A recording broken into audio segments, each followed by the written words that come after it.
Buongiorno e benvenuti da Immobiliari Servizi e da Luca Lorenti. Ci troviamo nella Viale Colombo a Quartu e quest'oggi vi presento due locali commerciali ottimamente posizionati. Uno al piano terra con una superficie di metri quadri 154 e dotato di 6 vetrine sulla Viale Colombo e sulla via Boito.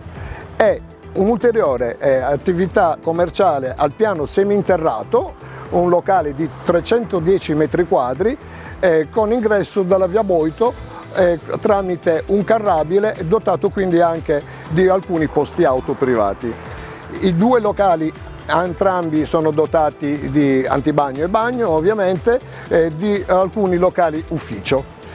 Molteplici sono le attività commerciali quindi che si possono pensare di intraprendere su così tanta metratura. Qualsiasi altra informazione, molteplici potrebbero essere quelle da richiederci, le potrete ottenere contattandoci liberamente ai contatti che trovate in sovraimpressione. Da Luca Lorenti e Immobiliari Servizi ancora un grazie e a presto.